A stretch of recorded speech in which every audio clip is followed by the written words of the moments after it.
मित्रों, हमारे देश की इकोनॉमी जो है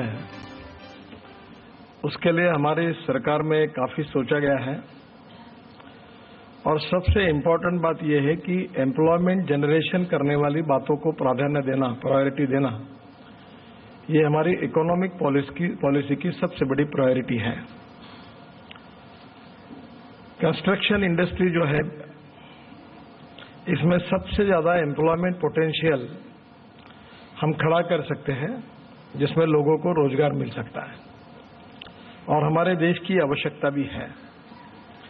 स्वाभाविक रूप से इसमें जो बात अभी काबरा जी ने कही ये बिल्कुल सच है, क्योंकि हमारे यहाँ, मैं भी नागपुर में हूँ, हमारे यहाँ रजिस्ट्री नहीं होती।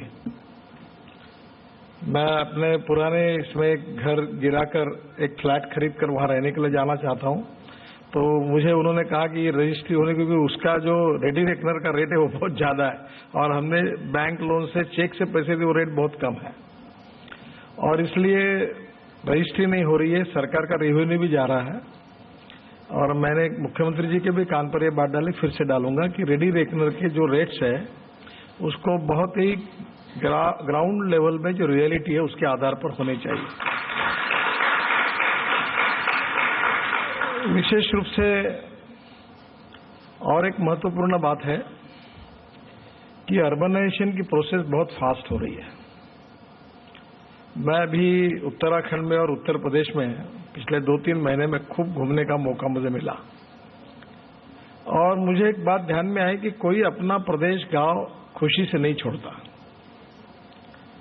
जो छोड़ते उसका कारण यही है कि उनको रोजगार नहीं मिलता, इसलिए वो घर छोड़ते हैं।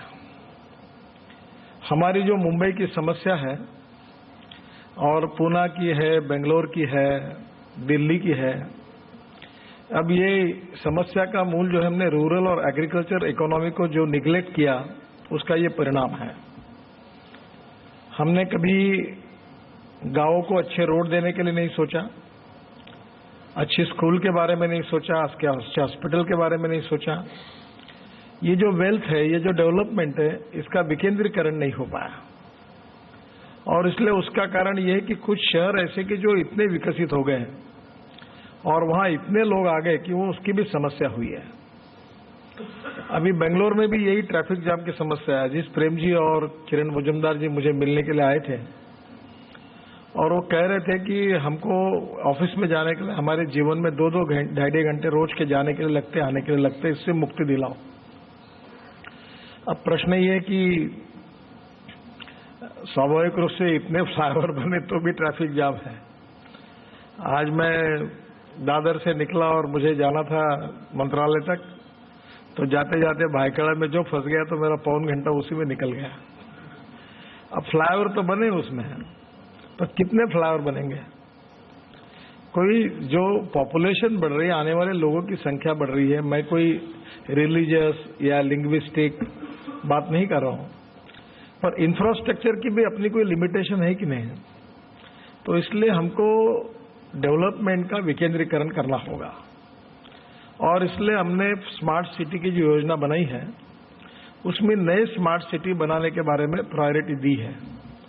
जैसे हमारे यहाँ 12 मेजर पोर्ट है, तो हमने करीब 9 पोर्ट पर हम स्मार्ट सिटी बना रहे हैं। अभी कांडला में काफी बड़ी स्मार्ट सिटी बना रहे हैं और रूरल और एग्रीकल्चर सेक्टर में हमने इस समय 5 साल में 75,000 करोड़ हम लोग केवल इरिगेशन के लिए दे रहे हैं और मुझे ऐसा लगता है कि इरिगेशन ये ऐसा है कि वो अगर बढ़ गया तो भी यहाँ से लोगों की संख्या जो है गांव की तरफ लोग जाएंगे। अगर एग्रीकल्चर में इकोनॉमिक वायबिलिटी नहीं होगी, वहां एग्रो प्रोसेसिंग इंडस्ट्रीज नहीं होगी, वहां इंडस्ट्री नहीं खुलेगी, तो एम्प्लॉयमेंट के लिए लोग मुंबई आने ही हैं और मुंबई आने के बाद मुंबई की अपनी क्षमता कितनी है, इंफ्रास्ट्रक्चरल लिमिटेशंस कितनी है और इसके कारण ये समस्या है। अभी एक्सप्रेस हाईवे जब बना, जिसकी बात हो रही थी, तब मेरे सेक्रेटरी और हमारे बीच में विवाद हुआ था। वो कह रहे थे कि 4 लेन का रोड बनाओ और मैं कह रहा था कि कम से कम 40 लेन का बनाओ। तो आखिर कॉम्प्रोमाइज 16 लेन पर हुआ, पर वो भी आज कम पड़ रहा है क्योंकि अभी तो 3 और 3 6 और 1 और 1 2 8 लेन ही है और 8 लेन बढ़ा सकते हैं। और अभी मैं दिल्ली मेरठ एक्सप्रेस हाईवे बना रहा हूँ, वो तो उसमें 1 लाख क्यूसेक से ज्यादा ट्रैफिक है। जो आप स्वामीनारायण मंदिर जो है वहां से जाते हो ना उत्तर प्रदेश में, तो वो रोड पर अभी पहला ट्रैक जो हम 14 लेन बना रहे हैं। अब 14 लेन एक्सिस, उसमें से 6 लेन एक्सिस कंट्रोल है जो डायरेक्ट जाएगी मेरठ की तरफ। तो अब प्रॉब्लम ये है कि कितना भी बनाओ तो भी जाम होता है। अभी दिल्ली में मैं द्वारका एक्सप्रेस हाईवे बना रहा हूँ, फिर दिल्ली का रिंग रोड बना रहा हूँ, वो भी एक्सप्रेस हाईवे है। और अभी दिल्ली जयपुर फंसा हुआ था, उसमें भी लगभग बहुत तकलीफें थी, बैंक फंसी थी, कॉन्ट्रैक्टर भाग गया था, मुश्किल से वो भी पूरा हुआ। पर ये सब करते करते प्रॉब्लम ये है कि कितना भी करे तो भी, जैसे कि जितनी अच्छी नोटें छापी जाती है उतनी फटी नोटें बाजार में दिखती है। तो वैसे जितना हम करते जाएंगे तो प्रॉब्लम आ रहा है। और मैं मुंबईकर होने के नाते मुझे लगता है कि मुंबई को कहीं तो शुद्ध हवा मिलनी चाहिए। हमारे भाटिया जी बैठे बीपीटी के चेयरमैन यहाँ, उन्होंने बीपीटी, मुंबई के सबसे बड़े लैंडलॉर्ड तो बीपीटी है। ताज होटल से लेकर रिलायंस की बिल्डिंग सब हमारी मालकी की है, पूरा बेलौर स्टेट हमारा ही है। तो अभी हमने तय किया है कि बीपीटी में बहुत अच्छा प्लान तैयार किया। अभी कैबिनेट सेक्रेटरी 22 तारीख को हमारी कैबिनेट नोट पर फाइनल मीटिंग करेंगे और फिर वो कैबिनेट में जाएगा। तो मरीन ड्राइव से 3 गुना बड़ा रोड बनाया इन्होंने, और मैंने इनको कहा एक बिल्डर को 1 फीट नहीं बेचना है, मैं आपको 1 फीट भी किसी को बेचने नहीं दूंगा। आप पूरा इसको मुंबई के लोगों को लंग्स में श्वास लेने के लिए तो कोई जगह रखो। और दूसरा, वाटर, कितना पानी समुद्र का गंदा है। हम लोग मॉरिशस में जाते हैं, दुनिया भर में जाते हैं और देखते हैं, और मुंबई में आता है सब पूरा ड्रेनेज छोड़ दिया है। तो अभी धीरे धीरे मुंबई को इन्वायरमेंट पॉइंट ऑफ व्यू, अभी मुंबई जितनी है इसमें से मुंबई की समस्या ऐसी कि अभी उत्तर प्रदेश में हमारी सरकार आई है और उत्तर प्रदेश की विजन बना रहे थे। उत्तर प्रदेश में हम टूरिज्म को बढ़ावा दे रहे हैं, उत्तर प्रदेश में एम्प्लॉयमेंट पोटेंशियल कैसे ज्यादा करो, इंडस्ट्री कैसे आएगी, इसको बढ़ावा दे रहे हैं। उत्तर प्रदेश में हेल्थ सेक्टर में नए नए हॉस्पिटल्स कैसे आएंगे, एजुकेशन में, बाकी सभी अभी गंगा में काम कर रहे हैं, वाटरवेज बना रहे हैं। 3000 करोड़ का काम गंगा में हमने शुरू कर दिया है ताकि इकोनॉमिक एक्टिविटी वाराणसी से आगे काफी शुरू होगी। अभी आपको भी माल एक्सपोर्ट करना है बांग्लादेश या नॉर्थ ईस्ट, तो मुंबई से साहिबगंज, और साहिबगंज से मल्टी मॉडल हब है, और वहां से म्यांमार तक, बांग्लादेश तक आप जा सकते हैं। अभी हम लोग 5 रोरो सर्विस बना रहे हैं। अभी कार भी बीच में मारुति की भेजी थी। तो हम ये कोशिश कर रहे हैं कि पूर्व पार्ट जो है देश का, प्रधानमंत्री जी की सोच बहुत साफ है। अब नॉर्थ ईस्ट में मैं कम से कम 1 लाख करोड़ के रोड बना रहा हूं। और अभी जो कल ही कैबिनेट में कोल बेल्ट मिथेन की बात हुई, जिसमें 15 साल से एक प्रोजेक्ट केवल शुरू हुआ सीबीएम का, तो मैंने कहा कि ये पहले ये इंक्वायरी करो कि जिन्होंने ये गलत टर्म्स और कंडीशन लगाई थी, जिन्होंने 15 साल बैंड बाजा बजाया देश का, इन अधिकारियों का क्या करना, ये पहले जो पागल लोगों जैसे अपना बनाया पॉलिसी एक भी नहीं चालू कर सका। अब आप बदल रहे हो, 45,000 करोड़ का हम यूरिया इंपोर्ट कर रहे हैं। हमारे पास अभी हमने एलएनजी को ऑटोमोबाइल फ्यूल करके मान्यता दी है। तो बहुत सी चीजें ऐसी है कि जिसमें पॉलिसी डिसीजन हमने ऐसे लिए हैं कि डेवलपमेंट का और इंडस्ट्री का विकेंद्रीकरण होने की बहुत कठिन काम है। पर इससे मुझे लगता है कि जब ये बैकवर्ड एरिया में, जैसे नॉर्थ ईस्ट में, आज मैं 2 दिन पहले हमारे वहां के जो मंत्रियों को मैंने कहा कि आप एक काम करो, मुंबई, दिल्ली और बेंगलोर की जो बेस्ट एजुकेशन इंस्टीट्यूशन उसका रेटिंग कर लो, और ₹1 लीज पर उनको 200, 300, 400 दे दो 30 साल के लिए, उनको और फैसिलिटी दे दो, ताकि वो यहां आकर एजुकेशन इंस्टीट्यूशन खोलते हैं। तो काय के लिए बच्चे पूना में जाएंगे। अभी सिम्बोसिस को मैं नागपुर लेके गया। हमारे नागपुर में किसी के घर में जाओ, तुम्हारा बच्चा कहाँ है, पूना में पढ़ रहा है, तुम्हारा बच्चा कहाँ है, पूना में पढ़ रहा है। तो मैंने कहा कि ये पूना में क्यों पढ़ रहे हैं, हमारे यहाँ क्यों नहीं है। तो हमने अभी महानगर पालिका से 90 एकड़ जगह, जिसकी कीमत करीब 300 करोड़ रुपए है, हमने ₹1 लीज पर 30 साल के लिए टेंडर निकालकर सिम्बोसिस को दी। और मैंने उनको पूरे आपके मैनेजमेंट के कोर्सेज यहाँ शुरू करो। वो 450 करोड़ की इन्वेस्टमेंट कर रहे हैं, और उनको ये कहा कि 25% जगह हमारे नागपुर और विदर्भ के लिए रिजर्व रखो और 15% फी में सहूलियत दो, तो मैं ₹1 लीज पर आपको प्लॉट दूंगा। तो अभी उनका एग्रीमेंट हो गया, काम शुरू हो रहा है। तो अगर सिम्बोसिस नागपुर में खुलेगा तो काय के ले जाएगा। एक टाटा का कैंसर हॉस्पिटल, अभी मैं बीपीटी की 3-4 बिल्डिंग मैंने उनको दी, इतना दुखद है। लोग आते हैं, कोई ट्रीटमेंट के लिए रहने के लिए जगह नहीं है। अब टाटा के कैंसर के अगर 5 हॉस्पिटल्स, एक पंजाब में खुलता है, एक बिहार में खुलता है, यूपी में खुलता है, तो क्यों लोग आएंगे? अभी बाईपास करने के लिए एक समय कोई भी मुंबई आता था, अब कोई नहीं आता। और इसलिए यहां आने वाला रास्ता, मैं जो कह रहा हूं उसको अन्यथा गलत अर्थ मत निकालिए, आने वाला रास्ता जो है वो कैसा बंद हो, ये जब तक सोचा नहीं जाएगा तब तक इस शहर के प्रॉब्लम सॉल्व नहीं हो सकते हैं। और ये करने के लिए हमको जो लोग क्यों आ रहे ये समझते हुए हमको प्लान करना पड़ेगा। और हमारी सरकार में स्मार्ट सिटी के कारण, बाकी का यही सोच है। और मुझे लगता है कि अभी जैसे गोवा में ये एयरपोर्ट बन रहा है, गोवा में बहुत कंजेशन है। तो मैं गोवा कल था 2-4 दिन पहले, तो मैं हमारे चेयरमैन के साथ बात कर रहा था कि मैं अभी हम लोग गोवा में फेरी सर्विस शुरू कर रहे हैं। तो मैंने उनको कहा कि ऐसा क्यों नहीं करते कि हर व्यक्ति जो एयरपोर्ट में उतरेगा वो रोप वे से डायरेक्ट हमारे यहाँ आएगा और यहाँ से वो अपने कैटरमैरन में या शिप में डायरेक्ट होटल में जाएगा, और इसी से आप नदी से जोड़कर आप उसको नए एयरपोर्ट तक लेके जाओ, ताकि पूरा ट्रांसपोर्ट पानी पर हो जाए, तो रोड का कंजेशन कम हो जाएगा। अब तो बहुत से टेक्नोलॉजी आई है और मैं खुद उसमें भी 5 टेक्नोलॉजी लेके आया हूं। हवा में चलने वाली बसेस ला रहे हैं, पानी पे उतरने वाला हवाई जहाज ला रहे हैं। अभी एक मुंबई में बस खरीदी की है हमने, जो पानी पर हवा में, तो ऐसी स्थिति है उसके ऊपर कस्टम डिपार्टमेंट ने 200% ड्यूटी लगा दी, वो आके यहाँ बंद पड़ी। तो अभी उसकी ड्यूटी माफ करने के लिए मैं फाइनेंस मिनिस्टर को कह रहा हूँ, ये पहला पायलट प्रोजेक्ट है, एक बस चला के देखने, उस पर अगर किसी कैसे आएगी यहाँ। तो धीरे धीरे हमको कोई इनोवेटिव नई चीजें ऐसी सोचनी होगी कि जिसके कारण एम्प्लॉयमेंट पोटेंशियल खड़े करने वाला विकेंद्रीकरण अनेक जगह पर होना चाहिए।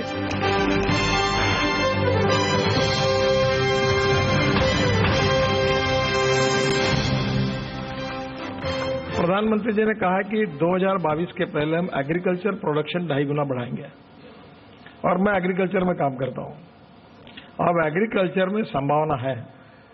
इसराइल में जब हम गए घूमते हैं तो हर गांव में अपना बंगला है, खेत में उसका एयर कंडीशन बंगला है, कंप्यूटर पे वो ड्रिप इरिगेशन कंट्रोल करता है, क्वालिटी अच्छी है, एक्सपोर्ट करते हैं, अच्छे रेट मिलते हैं।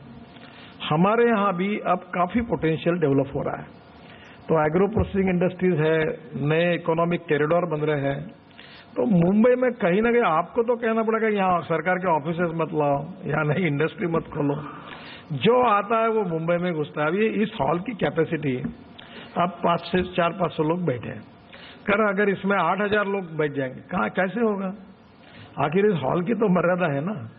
तो ये कोई कहेगा तो फिर उसको रिलीजियस लिंग्विस्टिक रंग आता है। तो मुझे लगता है कि जो स्मार्ट सिटी की कंसेप्ट है, इसमें आप भी आपके बिजनेस माइंड को अलग अलग सेक्टर में थोड़ा मुंबई के बाहर निकालो। यही लैंड लेना और यही बिल्डिंग मानना।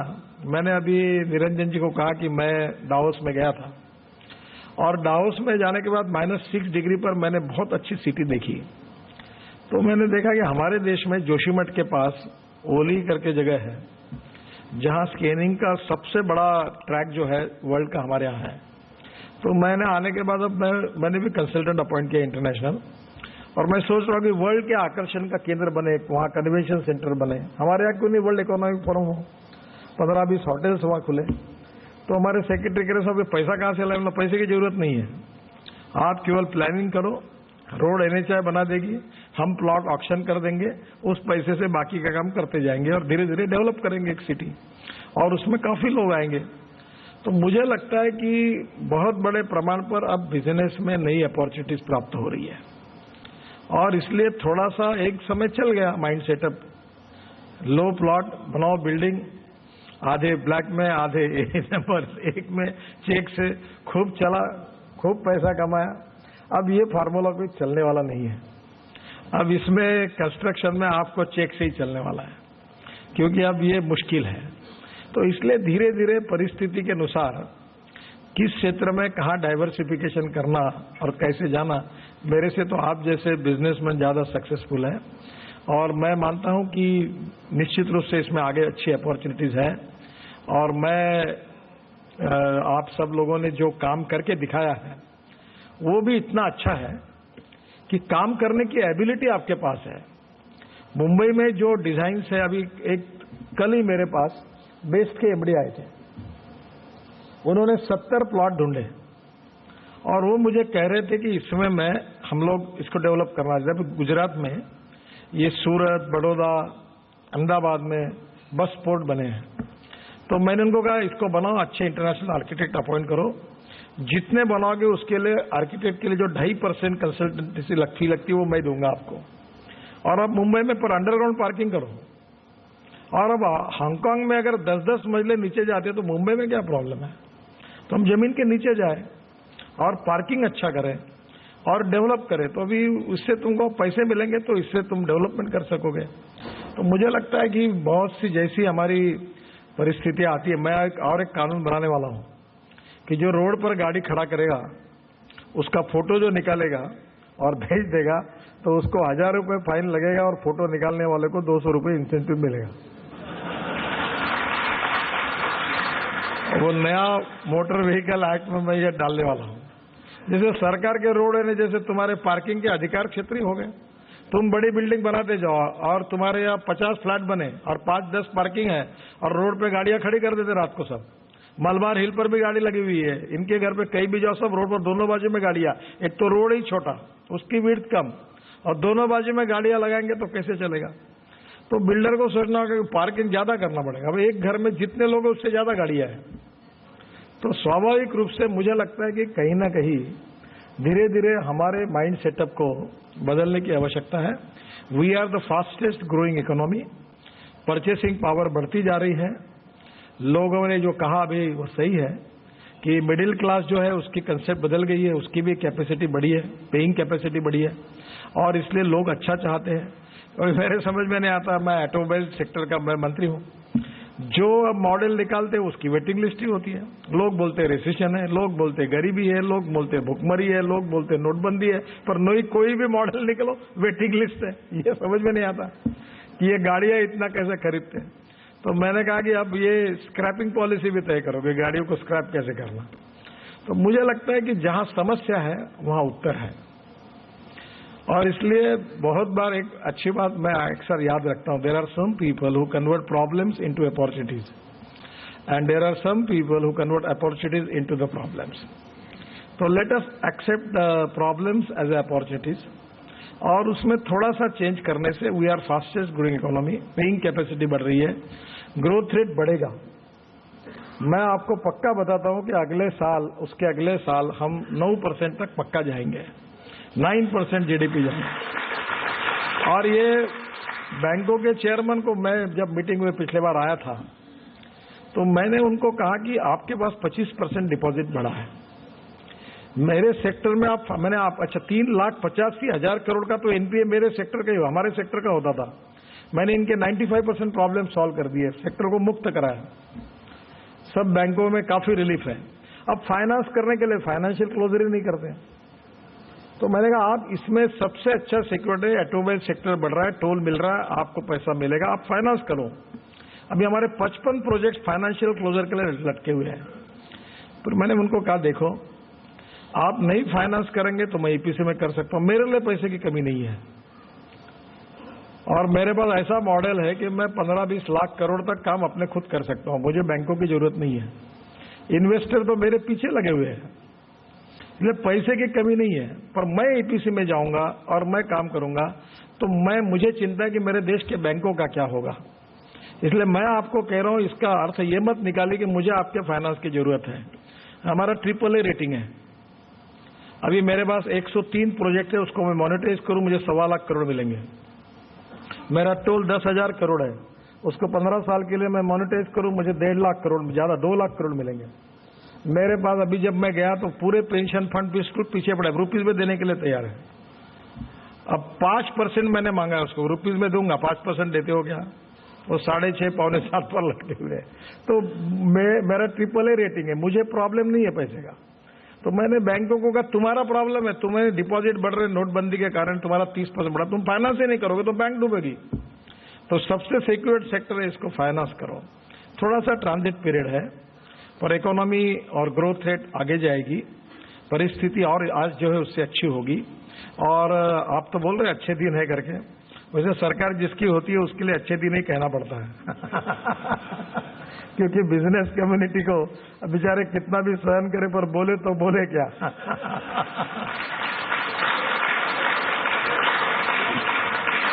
आप बहुत जोर से तालियां बजा रहे तो आपके मन में क्या छुपी हुई बात है मैं समझ रहा हूं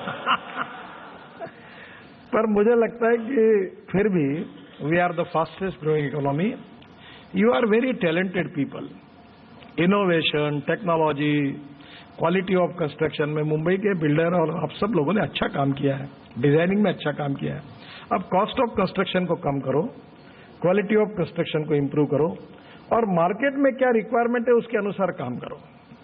और मुझे लगता है इसका अगर ठीक प्रकार से इंटीग्रेटेड अप्रोच में अगर हुआ तो ये सेक्टर फिर, आज मैं आप कुछ भी कहो पर मैं थोड़ा साफ बोलने वाला हूं, ये सेक्टर आज आपका दुख और दर्द, भले आप कितने भी हंस रहे हो तो भी मैं तो समझ रहा हूं कि तुम्हारे पीछे क्या क्या जड़ा हुआ है, क्योंकि क्या समस्याओं का आप सामना कर रहे हैं ये मैं पक्का समझता हूं। तो मुझे लगता है कि इसमें भी आगे मार्ग निकलेगा और ये सेक्टर और आगे जाएगा और इसके आने वाले समय में काफी अपॉर्चुनिटी होंगी। थोड़ा सा आता है जब सूरज निकलता है तो उसका अस्त भी होता है, तो ये तो एक सर्कल है, तो कभी इसमें कभी ना कभी सैचुरेशन कभी कभी आते ही रहता है। तो मुझे लगता है कि थोड़ा सा ये फेज में अगर आप थोड़ा इनोवेटिव, नई टेक्नोलॉजी, कॉस्ट इफेक्टिव टेक्नोलॉजी और पब्लिक की डिमांड क्या है इसको ध्यान में लेकर 2-3 साल काम करोगे तो मुझे लगता है इससे धीरे धीरे पेइंग कैपेसिटी बढ़ेगी। फिर 1-1 करोड़ रुपए के घर लेने वाले लोग और तैयार होंगे। जब उनकी पेइंग कैपेसिटी नहीं बढ़ेगी तो कहां से होंगे? तो इसलिए मुझे लगता है कि इस आज की स्थिति में निश्चित रूप से आप इससे मार्ग निकालकर आगे जा सकते हैं। और सरकार ये समझती है कि हमको सब सेक्टर को आगे ले जाना है, कैपिटल इन्वेस्टमेंट लाना है, एम्प्लॉयमेंट पोटेंशियल खड़ा करना है।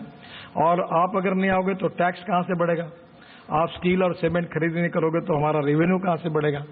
तो ये सब एक दूसरे से लिंकअप है और इसलिए हम सीरियसली सोच रहे हैं कि इसमें जो हर्डल्स है वो कैसे कम हो, ट्रांसपेरेंसी कैसे आए, करप्शन फ्री सिस्टम कैसे हो और आपको लैंड बैंक हम कैसे अवेलेबल करके दें और ये एक्टिविटीज में आगे कैसे बढ़ावा मिले, इसका सीरियस थिंकिंग हाईएस्ट लेवल पर भी शुरू है। आने वाले दिनों में इस सेक्टर के पीछे हम जरूर खड़े रहेंगे और आपको मदद करेंगे। मेरी बहुत बहुत बधाई। नमस्कार।